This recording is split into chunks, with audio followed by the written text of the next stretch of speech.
بازار جمەی دێت هەمووان خۆیان بۆ پێشوازی لاتنی مانگی ڕەمەزانی پیرۆز ئامادە دەکەن. هاوڵاتیان دەڵێن مانگی ڕەمەزان مانگی ئاشتی و خێر و خۆشیە. پێویستە لەم مانگەدا سەرڕای ئەنجامدانی پەرستشەکان و ڕۆژووبوون مسلمانان چاویان لەو کەسانە بێت کە بارودۆخی داراییان باش نییە. واللهی خۆمان ئامادە کردووە لە خوای گەورە بە زیابێتتر حەز کەسە و بە پێی ژیانی خۆی هەزارا هەیە نەخۆشە پێی ناگیرێ. ئێستا خۆم شەکرەمە ناتوانم دکتۆر پێویستم چاوم عملیات کرۆتێتی مەیگیرە بەس ئەبێت تۆ لە ویژدان ئیشکات تێگەی قەیناکە ڕەمەزانەکە مەگرە ئەوەی کە خوا فەرمیەتی دەسەر بەزەوێ ویژدان و زەمیری ئیشکا کە سابە دەگەبێت چاو لە خەڵک بێ بە قوربانە بم تێگەی بەڕێزەکەم بەس باوەڕکە هەیە حەز ناکە دراوسێ دوکانەکەی یارمەتیەکێ بە هەزارها خەڵک هەیە داماوە نانیە بیخوا والله ئێستا ماڵ شکە بم والله نانی شەوی نییە ئەمە ڕاستە تێگەی بە قوربانە بم دووکانار ئەبێ ئەمڕۆ بازرگانەکان چیان لە خوا و فەق ئای چۆن ئەبێ یارمەتی خەڵک بێ بەڵێ قوربان خۆ هەمووی هەر پێی نییە.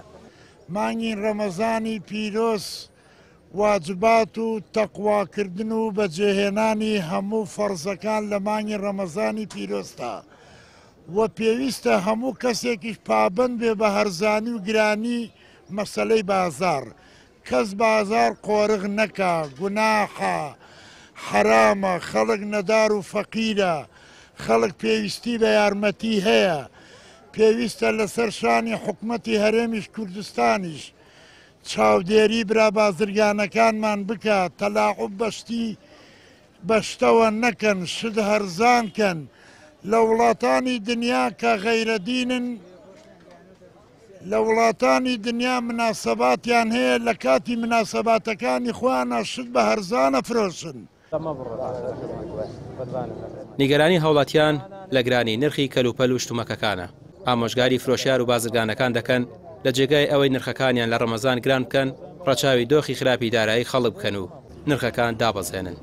خۆمان ئامادەکرەوە پشت بە خوای گەورە ئینشەڵا هەستین ئەو فەرزەکانی خوای گەورە سونەتەکانی خوای گەورە و پیرۆزی مانگی ڕەمەزان زۆر شتێکی گەورەیە ئامادەن ئینشەڵا بە ڕۆژوو بین پشت بە خوای گەورە و سبەی ڕەمەزانە وەکو ئامادەکاری تۆ چیت کردووە بووی؟ وڵایەتر ئامادەکاریمان کردو ئینشەڵا شەو هەستین بۆ پارشێ و ئەتەرەوە تەلایەی خۆمان بکەین و واجبە و نوێژەکانمان بکەین و واجبە و ئەتەرەوەی خوای گەورە لەسەری فەرزکردنی ئینشەڵا پشت بەخوا قسووری ناکەین و قسووریشمان نەکردووە پشت بە خوای گەورە. داواکەم زۆر لەم میلەتە ئێمە من نازانم شتم دیوە لەم بۆ ناشت هەرزانکەن نازانم میلەتی ئێمە شت گرانەکەن وەڵڵای نازانم من تێ ناکەم لەم سەبەبەکەی چییە هەنیمە مسلمانین وەڵای چی گرانە بۆ کاکە گۆشت بە 15,000 بۆ مکڕیمە ئێستا گەشتوە بە 22,000 وەڵای پێرێ لە کۆیە کڕیمە بە 12,000 خوا ئەزانێ گۆشتم کڕی بە 12,000. بەڕاستی ئەبێ ئەم بەرپرسانەمان مەسئولانەمان چاوێکە لەم فەقیرۆژارە بێ سەیتر بن بەسەر بازارەکە نەکیلێ گۆشت بکەن بە 23,000 مریشی بکەن بە 4,000 هەیە کۆمەڵێ ماڵ هەیە نیەتی کۆمەڵە ماڵ هەیە نانی شەوی نییە بەڕاستۆشتان یعنی ئەمە واجبە سەرشانی بەرپرسەکانمان ئاگیان لەسەر سەیتەری وەزعەکە بێ بەڕاستی زۆر شت ئێستا بەرەو گرانی ڕوە یعنی لەم کاتە تجارەکانمان خوانێ بڕێ هەیانە ئەلەم کاتە هەڵکۆشن یعنی شت بە گرانە بفرۆشن.